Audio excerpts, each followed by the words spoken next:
நான் ஸ்கூலில் படிக்கல இந்த ஸ்லோன் டிவியில் சாங்ஸ்லாம் போடுவாங்க.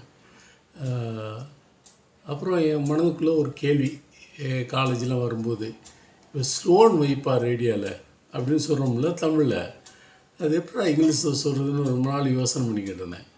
அப்புறம் ஒரு நல்ல பப்ளிக் ஸ்கூல் ஸ்டூடெண்ட் என் கிளாஸ்மேட்டு, அவன்கிட்ட கேட்டப்போ சொன்னான், டியூன் டு சிலோன் அப்படின்னு சிம்பிளாக சொல்லிட்டாங்க. டியூன் இன் டு சிலோன் அப்படின்னா, tune in to Madras radio station, tune in இல்லை. அப்புறம் சத்தத்தை குறை அப்படிங்கிறத எப்படி சொல்லுவேன்னா, டேர்ன் டவுன் த வால்யூம். என்ன சத்தம் கொஞ்சம் ஜாஸ்தி வை, turn up the volume. Radio TV ரெண்டுக்கும் இது பொருந்தும்.